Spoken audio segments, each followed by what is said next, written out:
Good morning. Good morning. Welcome to St. Louis University's 2019 New Student Convocation and Family Welcome.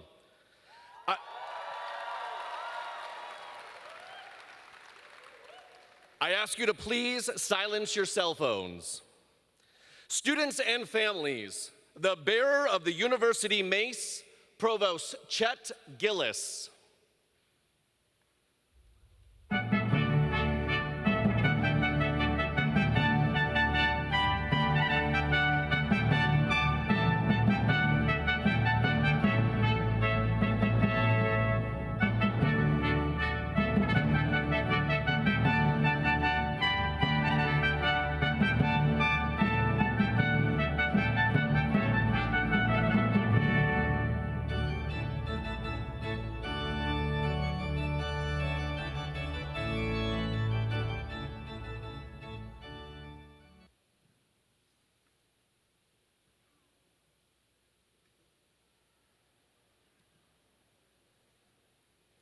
We now present the Academic Deans, Student Government Association President, President's University Leadership Council, and the President of St. Louis University.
Stage party, you may be seated.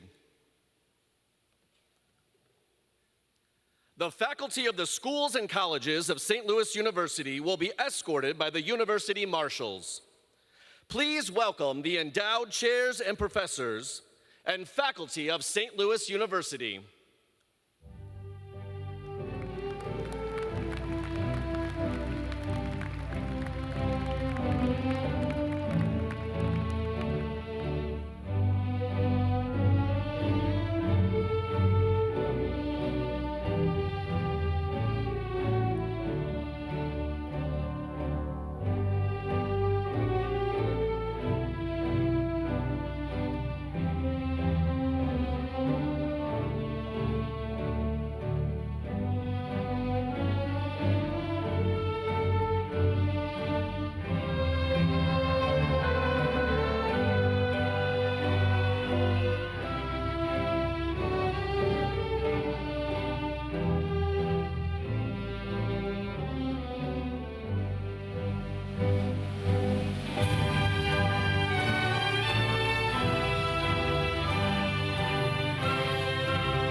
Faculty may be seated.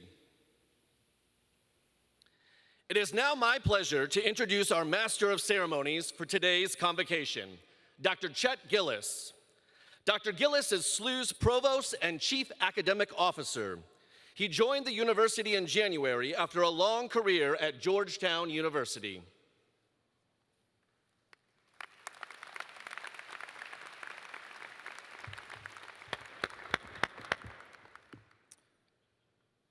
Again, good morning. We are delighted you are here. It is my honor to welcome you to St. Louis University.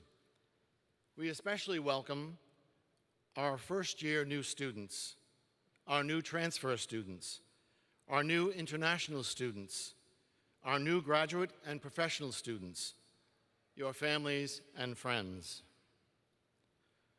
The students of St. Louis University represent many countries.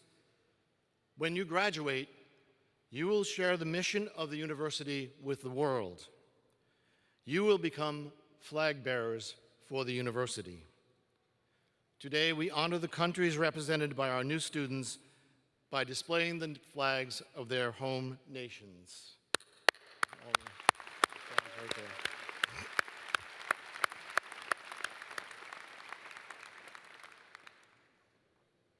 St. Louis University begins each academic year with a convocation ceremony as a celebration of new beginnings. At St. Louis University, you are called to a life of scholarship, community, service, and transformation. This is the start of your journey to create knowledge, pursue justice, and demonstrate leadership. This is the time for new academic pursuits, new friendships, new challenges, and new opportunities to grow in and with the community. At St. Louis University, it is our tradition to begin important events with an invocation. As you are able, I invite you to rise as Father Ted Vitale of the Passionist Congregation and a longtime faculty member in the philosophy department leads us in prayer. Father Vitale.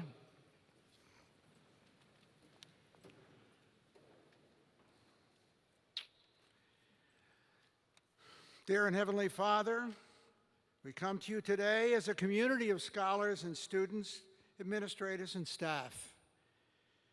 We come to you in faith and hope that through the efforts of this University of Learning and Teaching, we may enhance the lives of our students and the world they are preparing both to serve and to lead. We come to you in confidence that the Jesuit Catholic intellectual tradition of which St. Louis University is an active contributor will be that tradition of values, intellectual, moral, and aesthetic, that will engender in depth the Judeo-Christian humanism that is the hope of civilized humanity. May our students find wisdom as well as knowledge in their courses and their teachers. May our research advance the human adventure. And may we all remain faithful to our mission of serving God and humanity in and through each other and the world we love and revere. We ask this in your holy name. Amen.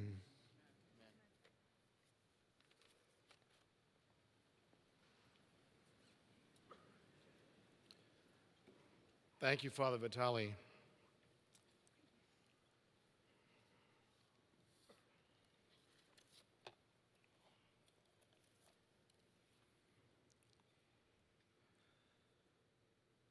Two Jesuits standing at the window of their residence yesterday have the following exchange. How was your summer? Very good. Not long enough, as usual, but both relaxing and productive. Yeah, the other one says, I love the campus when it's quiet. Look, there's young people, hundreds of them. They're dragging suitcases. I think they're staying.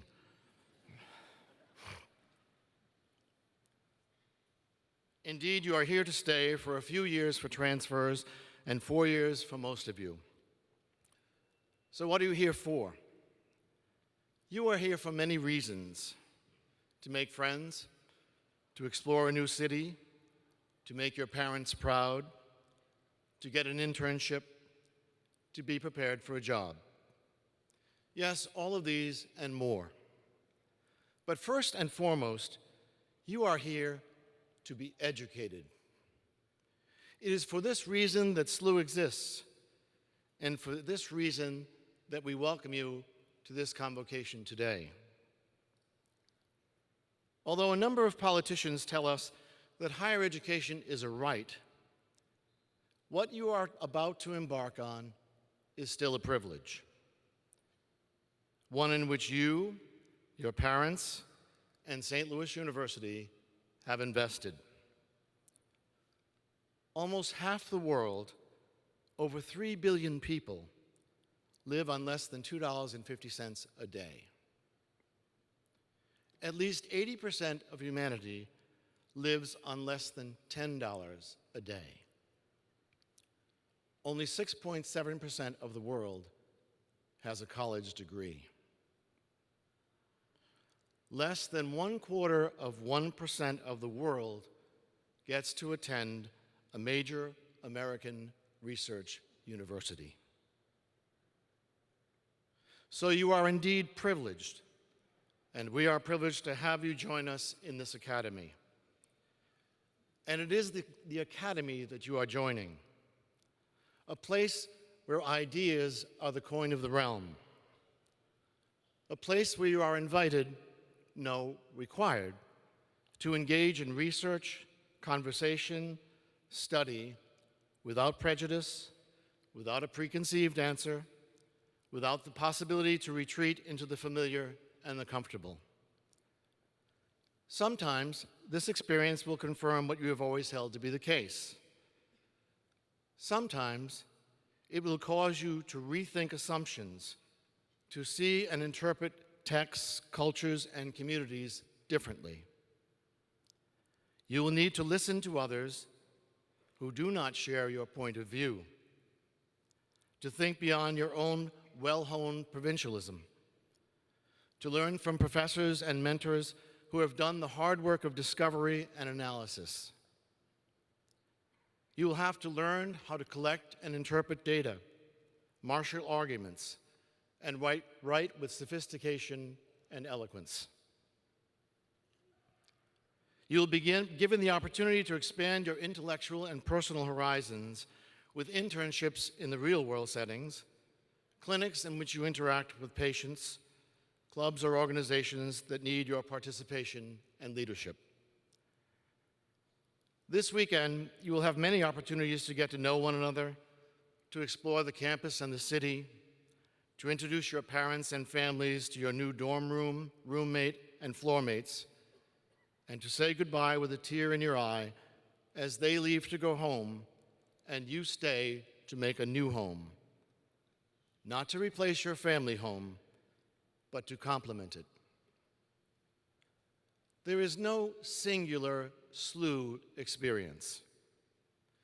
The Ignatian phrase, cura personalis, means that we care for all students where they are in life and that each student is unique. For some students, the SLU experience means attending their dream school. For others, it may be intimidating initially. For some, it means being supported by well-to-do parents and not worrying about the cost of SLU. For some, it means working in the library, a department office, or a local restaurant to defray the tuition burden or simply to have spending money. For some, it means dozens of friends with the accompanying social life. For some, it may be lonely at times. For some, it is a slew of A's with an occasional A-. For some, it is B's and C's with an occasional A-. For some, it is Billiken basketball in this arena. For some, it is Sunday night Mass. For some, it is late nights studying in Pius Library. For some, it is joining a student group on campus. Professional graduate programs teach you how to make a living, Jesuit universities with a liberal arts foundation teach you how to live and why life is worth living. The Jesuit character of our institution sets us apart. And that Jesuit identity welcomes all, students who practice religion from multiple traditions and those who do not identify as religious. Our responsibility for undergraduate residential education includes development of the whole person, not only academic accomplishment. I believe that the maturation of students requires time and personal attention from faculty, staff, and administrators. This process can neither be rushed nor accomplished exclusively electronically. We are happy to make that investment and know the benefits stay with students well beyond the college years. In a few days, classes will begin, and you will realize then that you have left high school to embrace the excitement and the challenge of college. Some of this will be familiar: note-taking, tests, papers. But some of it will not. No one will be checking to see if you've done your reading, your problem sets, or your experiments. You'll have gaps between classes and perhaps even days without classes. Make a commitment and a plan now how to handle this freedom responsibly, to be a curious learner, to seek out the guidance of your professors, and to widen your intellectual horizon. Today, you are a bunch of individuals, but you are here to form a class with which you will be identified for the rest of your life. Without sacrificing your individuality, you are becoming one. And when you finish here, in a graduation ceremony that bookends this inaugural gathering, I hope that the words of St. Augustine, penned in the 5th century, but ever true today, will inspire and resonate with you, and that your intellectual experience here will mirror his sentiments. Augustine wrote, "What drew me closest to my brothers and sisters was the delight of chatting and laughing together, of showing our affection for one another by kindly services, of reading together from books that spoke of pleasant things, of joking together amicably, of disputing now and then, but without resentment, as one is wont to do with oneself, or awakening by rare contest the pleasure of being one in mind, of mutually instructing one another, of longing for the absent one and tasting joy at his return. We loved each other with all our hearts, and these marks of friendship that were shown on our faces, by our voices, in our eyes, and 1,000 other ways were among us like ardent flames that fused our souls together and made of many but one."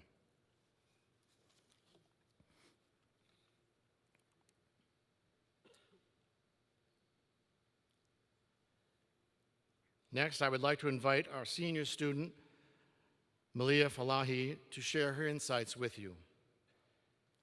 Malia is a senior majoring in political science and American studies and is the president of our Student Government Association.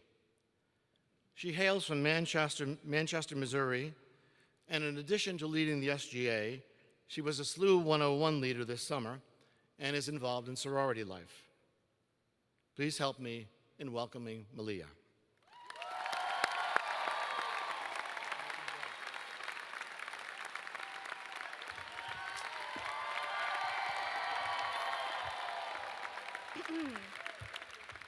Hello. Thank you for that warm welcome. As mentioned, my name is Malia Falahi. My pronouns are she, her, hers, and I'm a senior in the College of Arts and Sciences. This year, I am serving as the president of the Student Government Association, and on behalf of the Associated Students of St. Louis University, it is my honor and pleasure to welcome each and every one of you to campus. I can't wait to see how you learn and grow as people for and with others. Reflecting upon what I wanted to share with you today, I wanted to talk about themes of growth and forgiveness, which are central to my own time here at SLU. However, for me, my journey of forgiveness and growth started with an embarrassing moment. That time was during my freshman year. There used to be a cafe in the Center for Global Citizenship. I ordered my food, and upon receiving it, I promptly fell down a large flight of stairs, like 15 stairs. I had been looking at my phone in one hand while walking down the stairs and balancing my to-go container in the other hand. I made the split-second decision to toss my food into the air so that I could break my fall and not my phone. But the whole fiasco was just really embarrassing, especially when I realized that I was now wearing what just seconds ago I was expecting to be my lunch. I sheepishly returned to the cafe to ask for napkins to clean up my mess. When I did, it was my honor to get to know the woman working at the CGC Cafe, Miss Dolores. She smiled at me compassionately, giggled just a little bit, and handed me the napkins. All of the napkins. When I returned to throw them away, Miss Dolores presented me with an entirely new plate of food, free of charge. It was Miss Dolores' kindness that made us close friends. Now, Miss Dolores works at the Ameren Cafe in the Richard A. Chaffetz School of Business, and to this day, whenever we run into each other, we greet each other with a warm embrace. The story is so special to me because in that moment, Miss Dolores gave me permission to not be so hard on myself. Through her actions, she forgave me for my stumble, which gave me the comfort to forgive myself and to move on with my day and the rest of my year. Throughout my time here, I have met countless other faculty, staff members, and students who have done the exact same thing for me. Although I, like everyone else, make mistakes and go through hardships, I know that I will always have connections here that accept me and push me to learn from those mistakes. Since then, you better believe I have never walked down the stairs and looked at my phone with my hands full at the same time. And now I have a lot of you to keep me accountable for that. Nevertheless, I have fumbled and bumbled, fallen and spilled a million times, both physically and metaphorically. But through the support of Ms. Dolores and the countless mentors and friends I have met in my time here, I know that I can always depend on my community while I pick myself up and wipe hummus and pita off the stairs. They give me the courage to chart a new course with more appreciation of what I need to change in order to be successful the next time. There are some truly amazing people here. Many of them are sitting behind me today. And there are other countless faculty and staff members who serve our great university. Take a look around. One of them could turn out to be your Miss Dolores. It could be your academic advisor, the professor from your hardest class, your student employment supervisor, your hall coordinator, or your faculty mentor. You might meet them in your time of trial. They use their energy to spread knowledge and to nurture and grow the minds of the next generation. They believe in the value of education of the mind, body, and spirit, and they believe that working together, we can achieve a higher purpose. The same goes for everyone else in attendance today. All of your fellow Billikens are here for the pursuit of truth as well. To grow and learn, to better themselves, to acquire the tools that they need to succeed, and ultimately, to take what they learn and use it to achieve a greater good. So let's do just that. Let's connect with each other, learn from each other, talk with each other, and yes, let's laugh at each other's embarrassing moments. Let's show kindness, forgiveness, and solidarity. Let's build community, help each other reach our goals, and through this, let's work towards a higher purpose and a greater good. I'm not certain that Ms. Dolores even knows the impact she had on me or how much she had made me think. She may not realize that this one single moment defines a beginning of my personal journey. And since I just shared it with 3,000 people, I should probably share it with her too. But my question to you now, Billikens, is how can you be someone's Miss Dolores? How can you help lift someone up, accept them, love them, and give them permission to forgive themselves? I challenge you, as you start your own journey, to start making those connections. Reach out to the student who sits next to you in class. Ask upperclassmen your guiding questions. Visit your professor's office hours, or make friends with the person who hands you your food. It is through the everyday actions of kindness and forgiveness that we create the connections which lead to community. So New Billikens, welcome to SLU. Welcome to the place where you will make the most mistakes and realize more clearly the mistakes of others. As you spend your years here, remember to forgive each other when you make mistakes,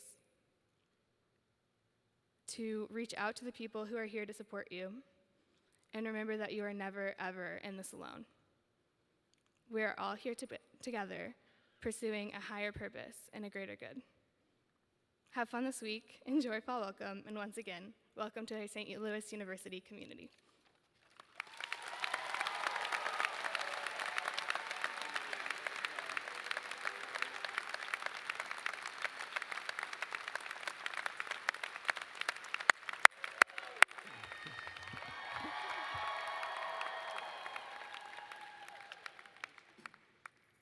Thank you, Malia.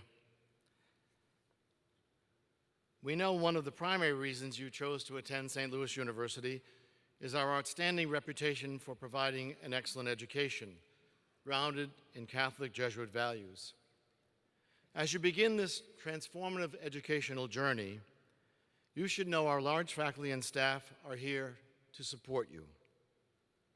One of those outstanding faculty members is Dr. Kira Hudson Banks. Dr. Banks is an associate professor in the Department of Psychology who joined SLU in 2012. Her research interests include examining the experience of African Americans with discrimination and mental health, and diversity in higher education and intergroup relations. Dr. Banks served as a racial equity consultant for the Ferguson Commission and has continued as the racial equity catalyst for Forward Through Ferguson. She also has consulted with schools, communities, institutions of higher education, and corporations to improve diversity and inclusion efforts and engage people in productive dialogue and action. Please help me in welcoming Dr. Kira Hudson Banks.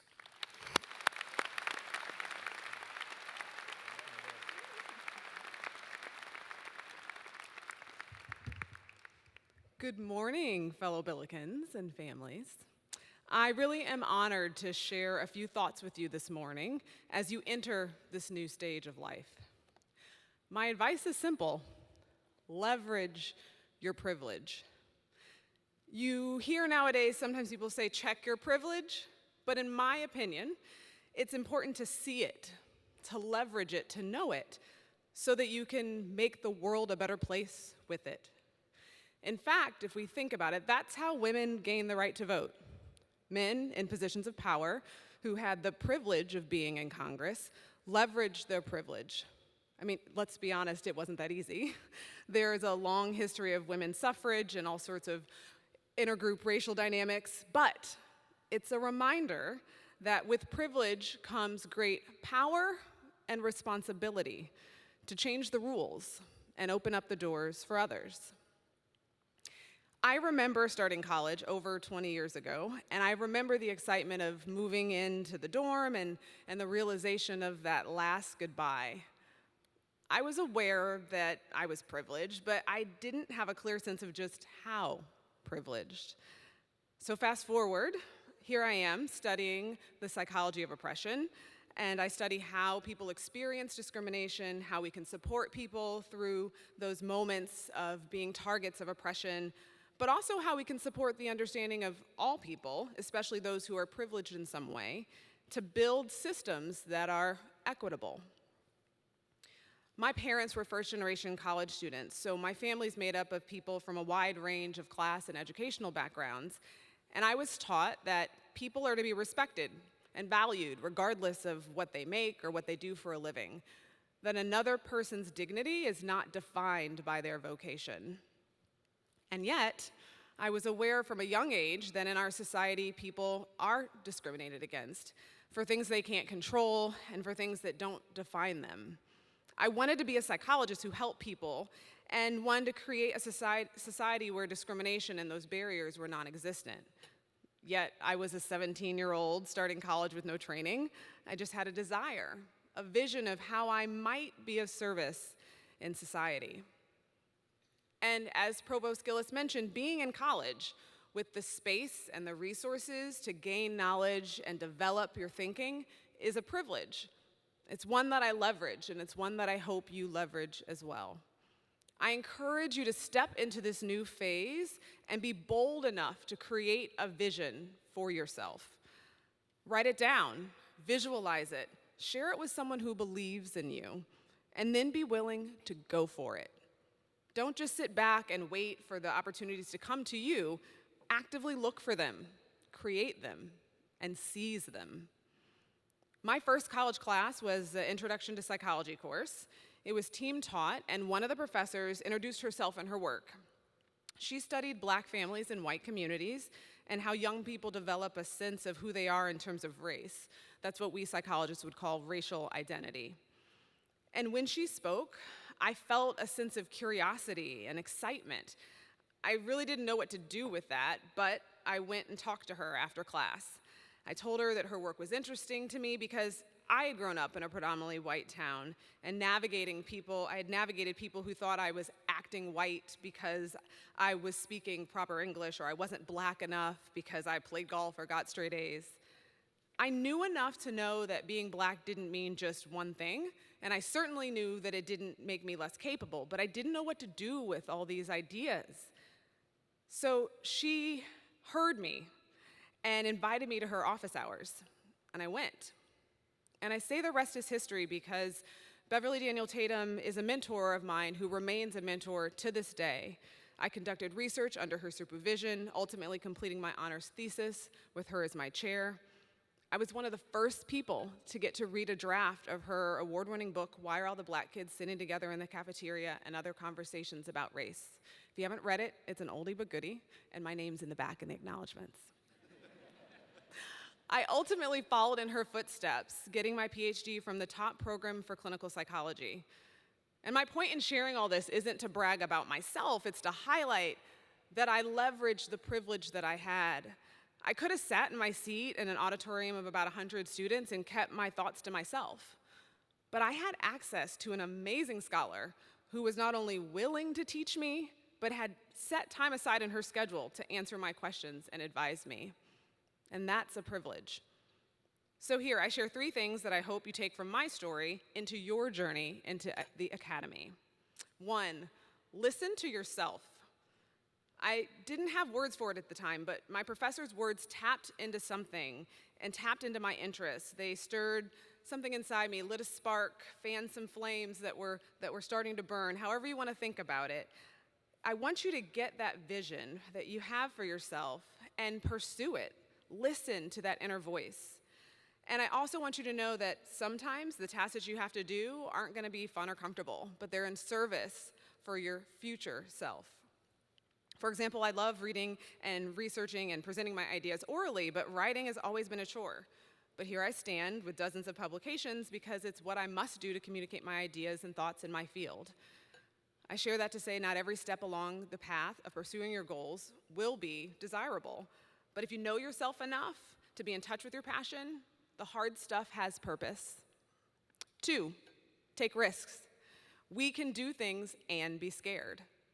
You've never been where you're headed, so don't expect the journey to be familiar or comfortable. After working with Dr. Tatum, she invited me to be a part of one of her grants, and it was basically working with middle school kids, all of the research we had done in action, and I was honored. But I was scared. The other facilitators were graduate students, and here I was a sophomore in college. But I stepped up, I leveraged the privilege of being offered the opportunity, and I focused my energy on mastering the techniques, creating detailed lesson plans, and running the groups to the best of my ability. And finally, 3, go to office hours, period. We are waiting. Yes, can I get a witness? We are waiting there to hear your ideas, to give you opportunities, to support you in reaching that bold vision that you have for yourself, as well as that vision you have yet to figure out. And yet, our words won't always be easy to swallow. We will have feedback to help you grow, but remember, it's to help you grow. I recall my first paper in college. It was the first time that I had received a grade lower than a B. It was a B minus, and I was sad and embarrassed. I had all the feels. I was really in a position where I could have just blamed the professor for not seeing my brilliance, or I could go to office hours. And I went, and there she proceeded to explain to me where I had some good thoughts but failed to back them up with evidence, which is the backbone of any good academic writing.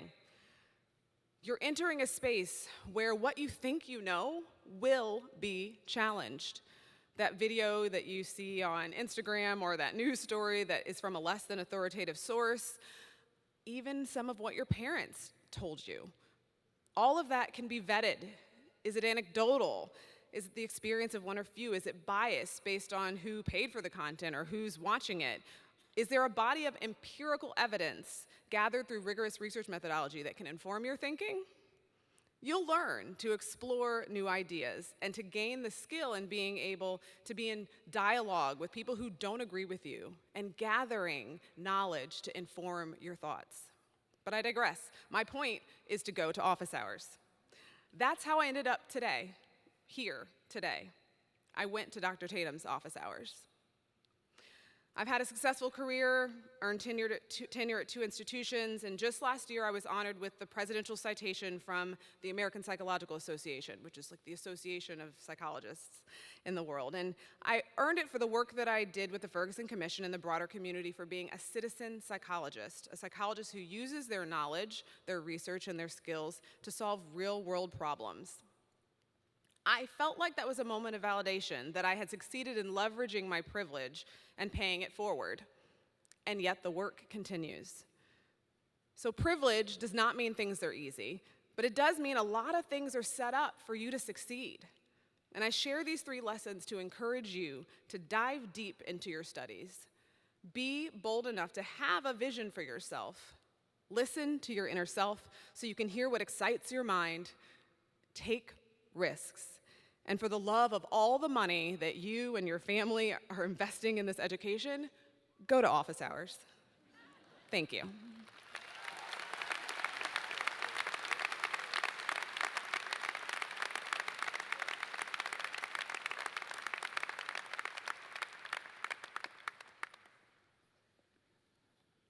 Thank you, Dr. Banks. The students will be lined up at office hours. As you may already know, St. Louis University sums up its mission and aspirations in a tagline you'll see frequently around campus: higher purpose, greater good.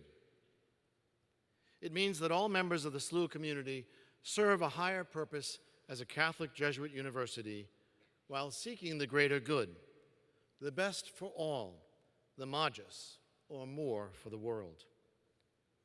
Today, we have invited 10 members of the SLU community, students, faculty, and staff, to share how they serve a higher purpose and seek a greater good.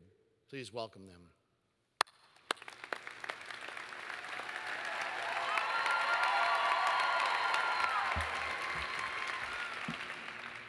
I serve for the greater good through my student leadership roles on campus by working to ensure that all Billikens, especially those who come from marginalized communities, are actively acknowledged, welcomed, and supported at St. Louis University so that they can pursue their own truths.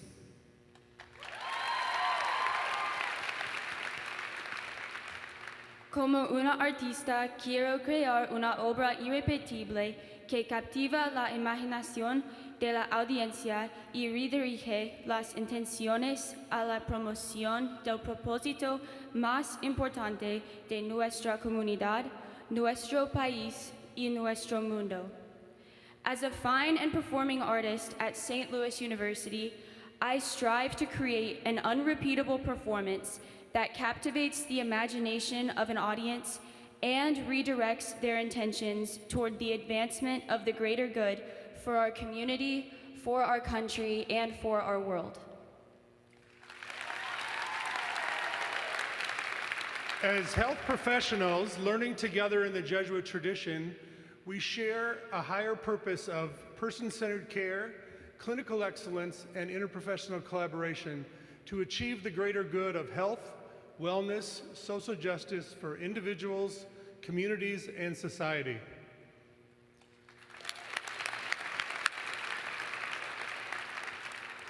As an advocate for first-year students, I strive to create an environment within myself and within my community that is welcoming and inclusive of all individuals and is centered around key Jesuit value, cura personalis, or care for the whole person. I serve for the greater good.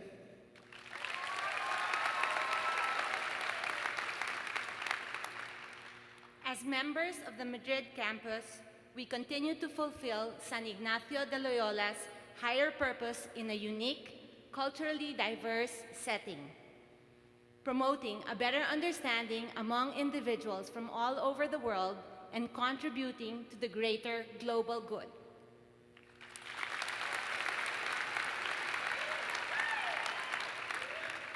Through leadership and involvement within various healthcare settings, I have discovered my ability and subsequent passion for helping and inspiring others. I serve for the greater good.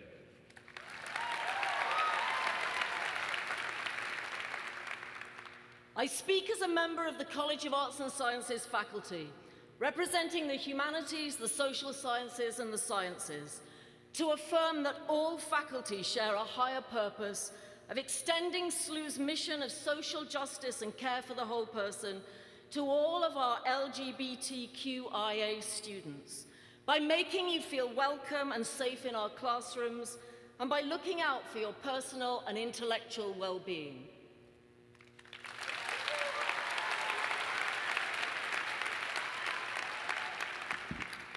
As a student serving in our community, I work towards the greater good, pursuing a higher purpose by harnessing my passions in an effort to engage our university with the surrounding city, letting my actions and behavior spread SLU's mission to a world outside of my own.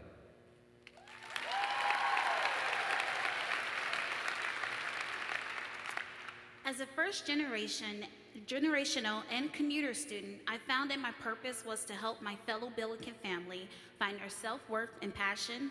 And with this, we can all better promote the greater good to our growing community and world.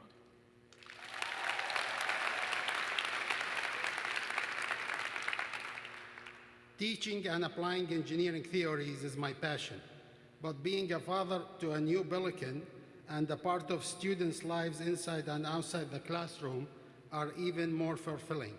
It's an honor to serve for the greater good by helping educate our students' whole person and mentor them through curriculum and research to become men and women for and with others.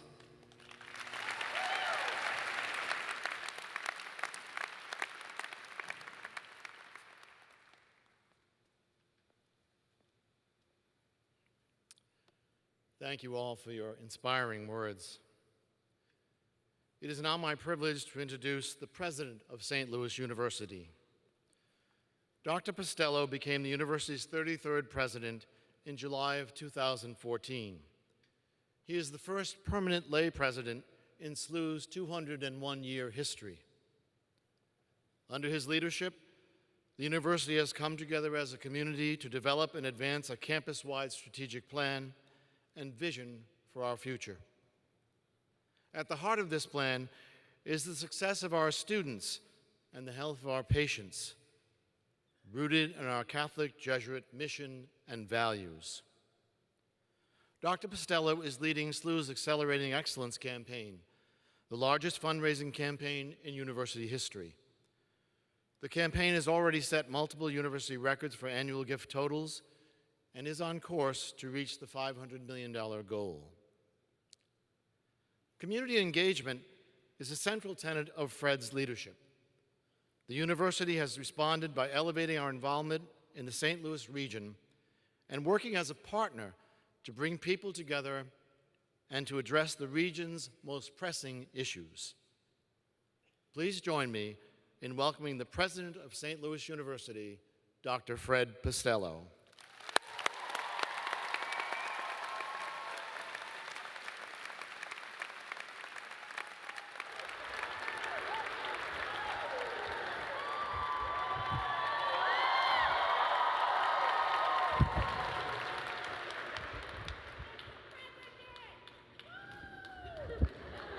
Thank you. Let's pause for a moment to mark how special this event is. Welcoming you, the largest and most diverse class of first-year students to enter St. Louis University, the first class of our third century.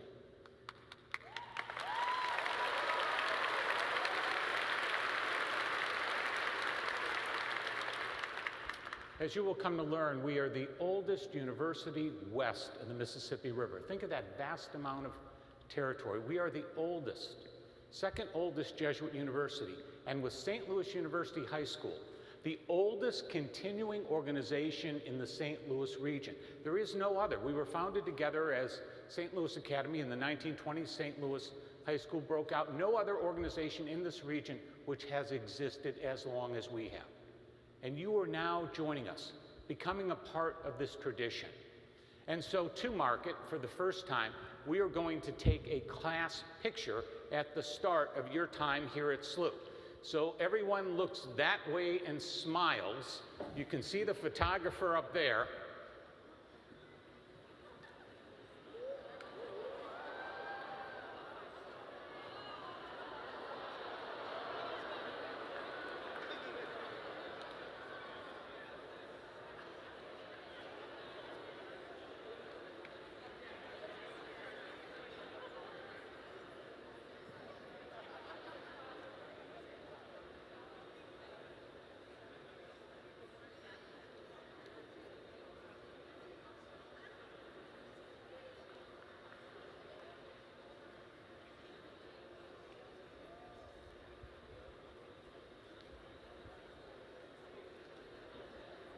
Somebody wave at me when we're done, okay?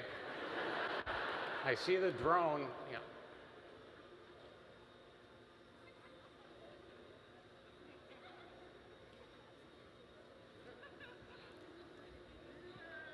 Good, thank you.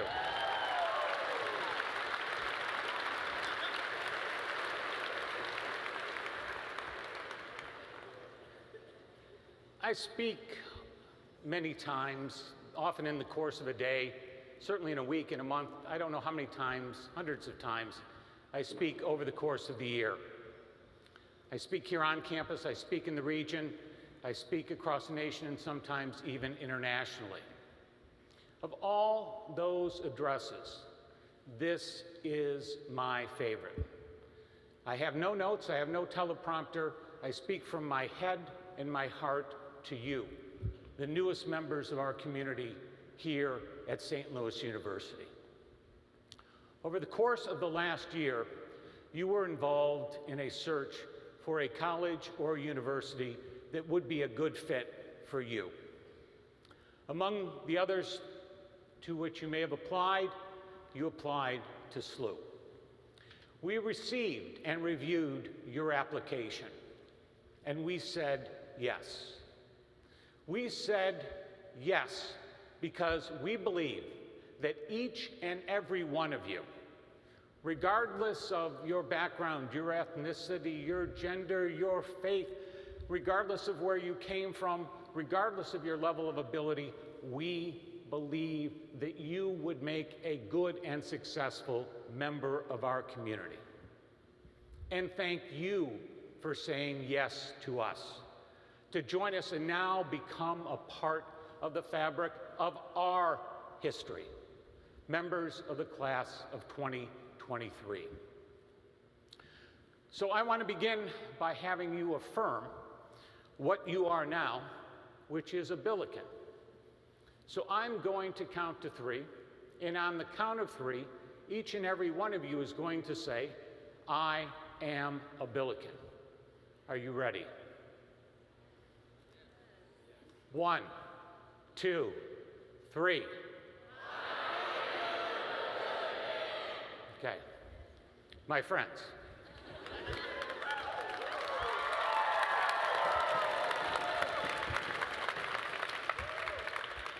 good summer?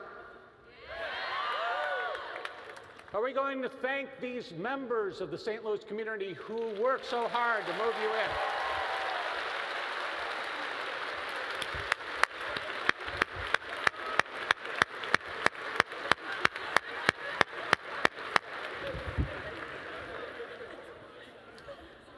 We welcomed the largest entering class in our history this week, and I believe it was the smoothest move-in we have had yet by far.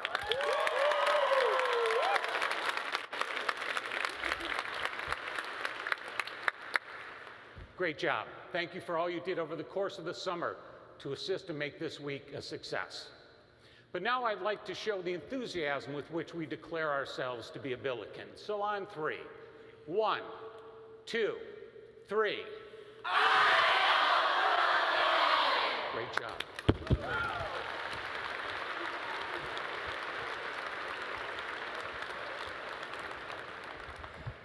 Let's try that again.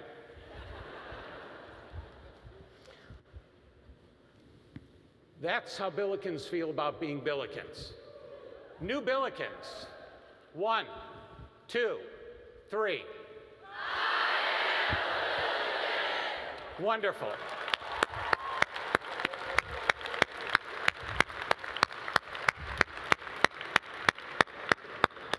Good summer? How many people traveled?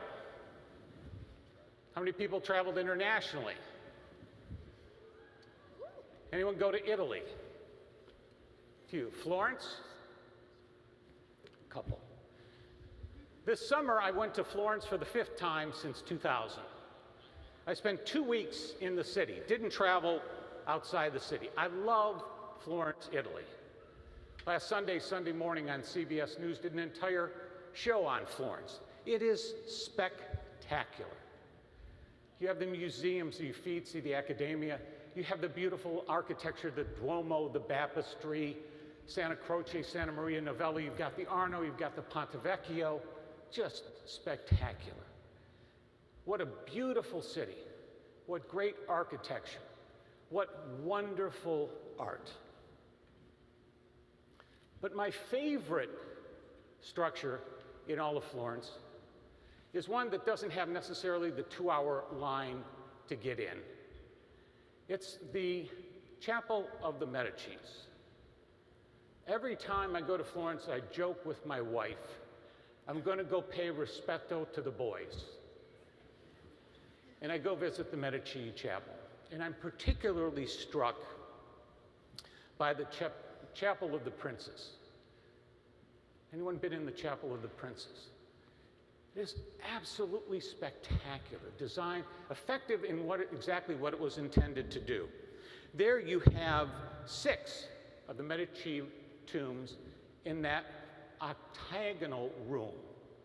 Enormous marble tombs. And they're not at ground level, they're up high, so you have to look up to see those enormous marble tombs and wonder how are they even staying up there, appearing to be affixed to the wall.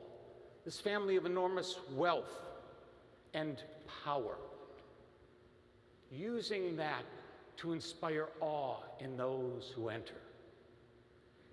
And why am I so taken with Florence and with the Medicis? It's because that is the birth of the Renaissance. Now, certainly, early Renaissance or humanism, we can go back to Petrarch and a century earlier. But it's the Medici family who, through banking, Cosimo and others, accumulated the tremendous wealth and then used it to invest in great artists, Michelangelo, Botticelli, in great architects, Brunelleschi, who completed the dome, in great thinkers and scientists, Leonardo da Vinci, and later coming Galileo. What an amazing place to have those minds, those artists, there working to advance knowledge. to create works of enormous beauty, and how humankind has benefited from that. From the humanism that came out of that, the application of reason to addressing human problems, to reflect upon the human condition. Spectacular. And you had that family at the heart of it. Wasn't necessarily easy for the Medicis. That was a rough and violent time. Story that's well known. On the 26th of April in 1478, Lorenzo the Magnificent had entered the Duomo for a mass and was up front near the altar. His younger brother, Guillermo, had some physical challenges and walked slow. He was escorted by two friends there and was in the back of the church. The mass was started and begun, and at the point where the priest raised the host, the two friends who accompanied Lorenzo's younger brother took out their daggers. One split his skull open, the other, Pazzi, stabbed him viciously. So viciously, he gashed his own leg. For Lorenzo, two assassins went at him with swords. One struck him at the neck. He grabbed his cape. He defended himself. His guards took him and got him in the sacristy. When he got back there, one of them started sucking his neck to get the blood out, to make sure that the sword was not poison tipped. And then Lorenzo the Magnificent took his revenge. This morning I'll spare you the gory details of what happened there and what was done with the corpses. It was a violent time. But that family was using their power and privilege to foster an environment, a way of thinking, a movement, to improve the human condition. And the Academy grows out of that. The sciences, the arts, philosophy. It's amazing what happens there. And you can feel it and see it when you are there. And so I've always felt the importance and significance of that city at that time, of that movement. And I want to talk to you this morning about this community that you are entering and what makes it so distinctive in carrying on and advancing those traditions. You are coming to a university that is a Catholic university. We are a part of this faith tradition, this 2,000-year-old faith tradition. And in this tradition, the focus is on human flourishing, but seeing us as a gift from God, created in God's image and likeness. And at the heart of this faith is the message of love and how we treat one another, how we build communities to advance this human flourishing. We are a Catholic university, and that makes us distinctive from a secular institution, our being faith-based. It helps shapes the questions we ask, the courses we offer, the disciplines we emphasize. We are also a Jesuit university. 1540, the order was founded by now St. Ignatius. This was a young man who, when he was young, had enormous privilege, wealth, bit of a playboy, liked the finer things in life, was a soldier. In a battle in Pamplona, had his leg shattered by a cannonball, broke, had it fixed. Now imagine how painful that was at that time, given the state of medicine. It wasn't fixed properly. He had it rebroken and reset. And as he's recovering, there are two books available to him, one on the life of Christ, one on the life of the saints. And he reads them, and he starts to ask the questions that we ask here, the types of questions they were asking in 15th century Florence. What is this all about? What does it mean? What gives me joy and pleasure? What gives me great joy and pleasure? And he completely reoriented and shaped his life to follow Christ. And he founded this order, the Jesuits, who are known for education, a rigorous education, taking that God-given gift of the mind you have, working within the schools that they have formed, to be prepared for life and work, to go out there and not only do well, but to do good. And we are fortunate to have a number of members of the order here on our faculty and staff. I urge you to get to know them. We are Catholic, we are Jesuit.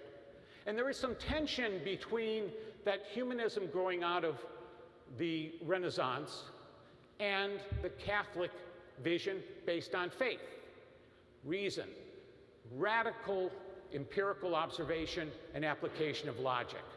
Faith. It's not logic at the heart of it. It's this belief in what the faith teaches at its heart.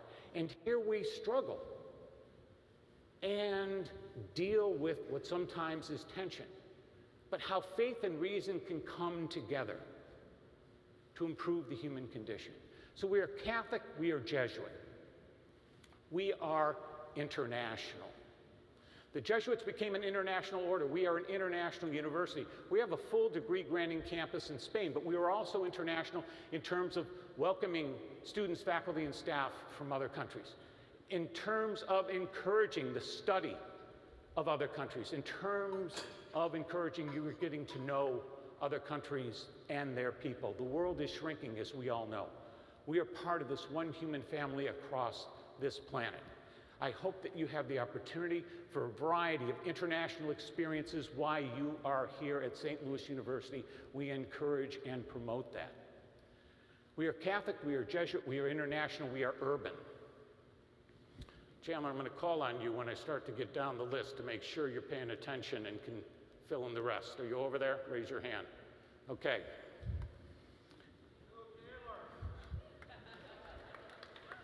Catholic, Jesuit, international, urban. We're located here in Midtown St. Louis. As I told you, we're the oldest continuing organization in the region. The world's people now are concentrated in urban areas. In 1920, it's almost exactly 100 years ago, that just struck me, the United States went from being a primary rural to primary urban society. We live, work, and play in cities. It is in cities where all these magnificent things happen, where the arts flourish, typically where the universities are located and knowledge is advanced. Commerce is typically practiced there. Churches are typically headquarters there. We are in a major urban area. And the St. Louis area is flourishing in many ways. $8 billion worth of construction, well over $1 billion just here in the immediate area of our campus. Jobs being created. The Cortex Innovation District, of which I am vice chair, it's astounding the number of jobs we're creating. We can't build buildings fast enough for startup corporations and for established corporations in the tech areas. There are a number of exciting things happening in the region, and we here at St. Louis University are a part of them. This is also a city, like most cities of its size and age and location, that is suffering from a number of social problems that came to the fore shortly after I joined the SLU community on July 1st of 2014. And we are also, as our mission calls us to do, deeply engaged in those issues, and you will have the opportunity to get engaged in them as well, based on where your interests and passions are. It is incumbent upon us not only to work on developing ourselves, which you should be doing here in this resource-rich environment where people want to do that with and for you, but to work in partnership with members of our community, particularly those with lesser means, lesser access, to improve the condition of the St. Louis region and beyond. So we are Catholic, we are Jesuit, we are international, we are urban, we are research, but before research there's for research there's another R. Residential. We are residential. There's a difference between a campus that is a commuter campus and a residential campus. First of all, many of you will be here 24/7, be together 24/7, be in community with each other and with us 24/7. But beyond that, we offer a range of activities, events, opportunities to get engaged that you would not find on a non-residential campus. We respond to what you are interested in, and we create things in which we hope you do get interested. It is a resource-rich environment with our faculty and staff, and nothing pleases them more, this is the reason they are here, than to engage with you. That's why our faculty applauded when they heard you being encouraged to visit them in office hours.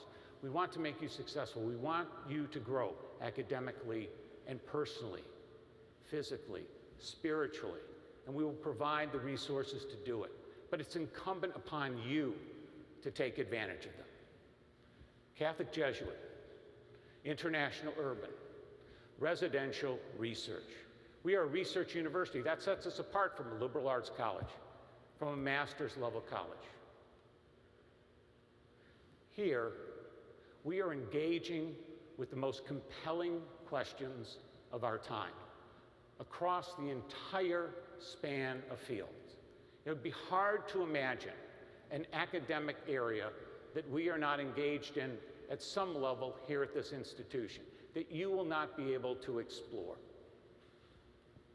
Thanks to an amazing $50 million gift we received last year from Rex and Jeannie Sinkfield, we're investing $5 million a year in promoting research and scholarship on our campus.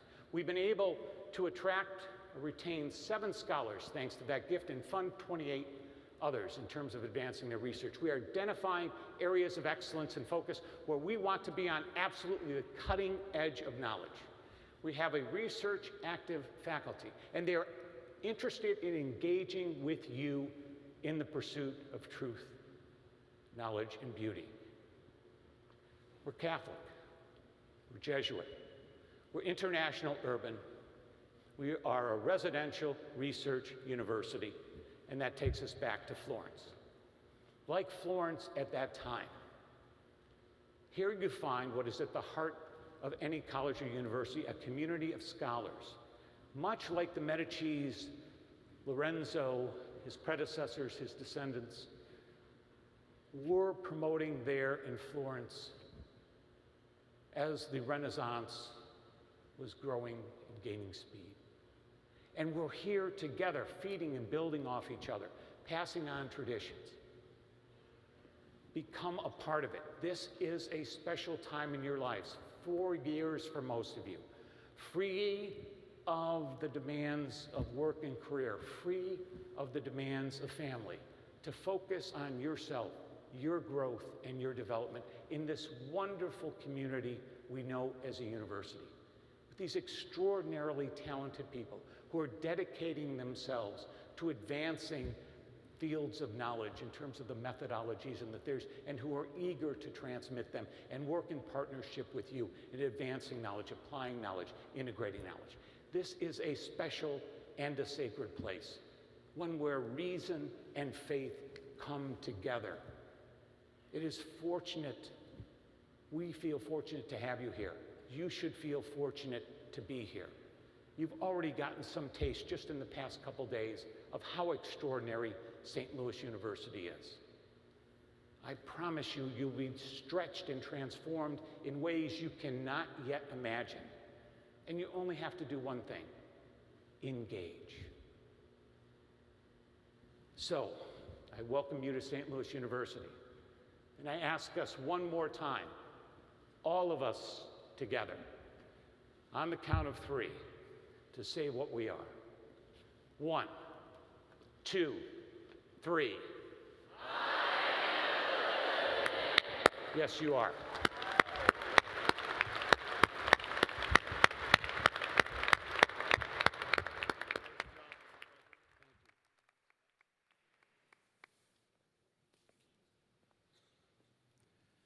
Thank you, Dr. Postello. Our final speaker today has a special role. Our Assistant to the President for Mission and Identity, Father Chris Collins, of the Society of Jesus, will now come forward to mission our new students as they begin their lives at St. Louis University. Father Collins.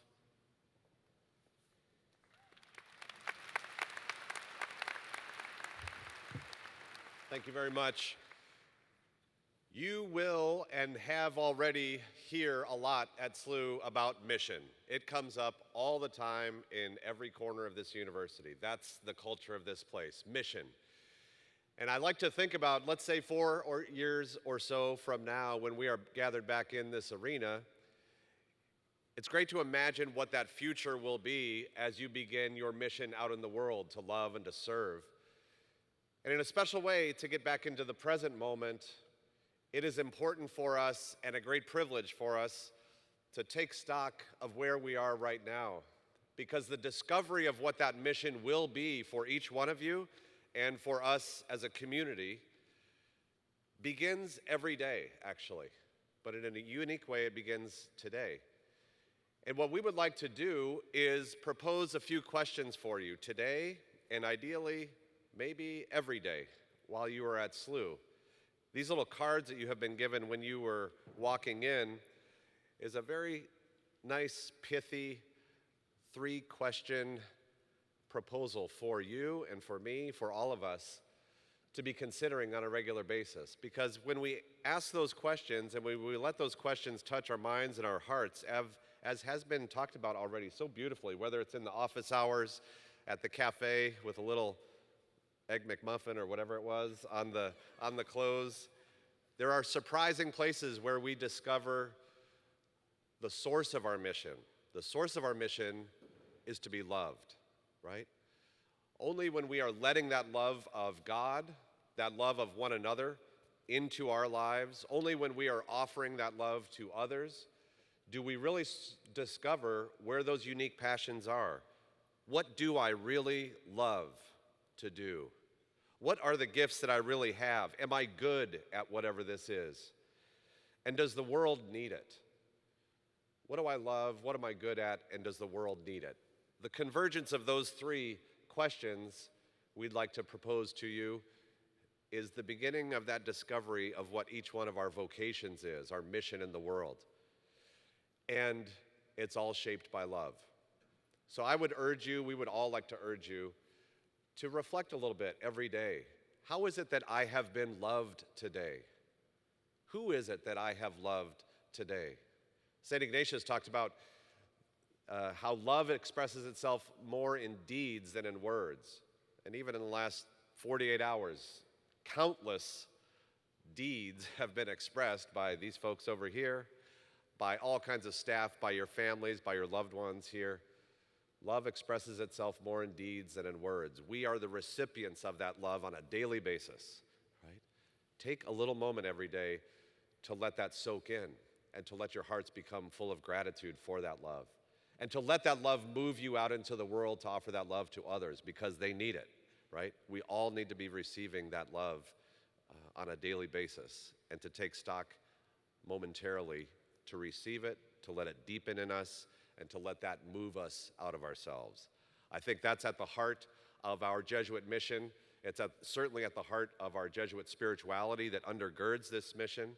And actually on the flip side of that little card is the little prayer that St. Ignatius offers at the very end of the spiritual exercises that is the source of his own mission in the world. After having reflected on the love of God and others in his life, this is the prayer that comes at the end of our spiritual exercises. And I think this is the prayer that begins the Jesuit mission at a place like St. Louis U. So I would like to invite you, if you would care to pray that prayer with me, to make that prayer of St. Ignatius your own, and to let our hearts be welled up with that love today. Take, Lord, and receive all my liberty, my memory, my understanding, and my entire will. All I have and call my own. You have given all to me. To you, Lord, I return it. Everything is yours. Do with it what you will. Give me only your love and your grace. That is enough for me. Amen.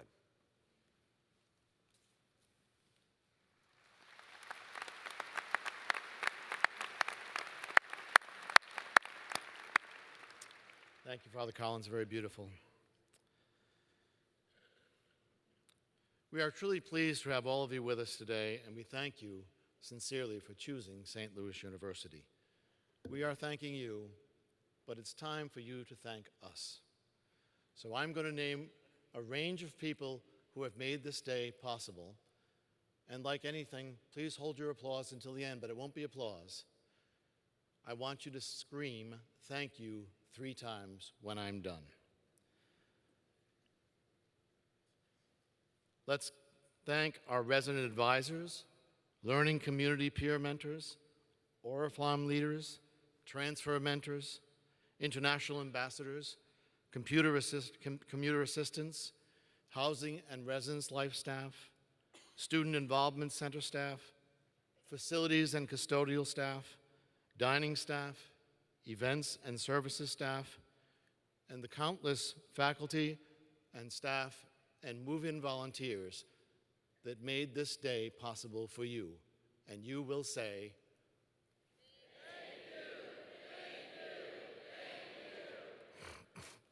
thank you.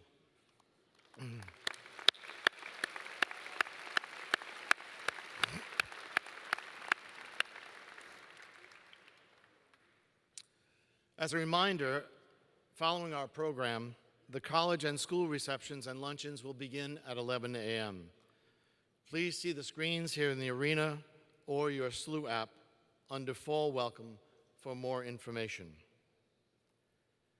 As we conclude this convocation program, our faculty will remain on the arena floor.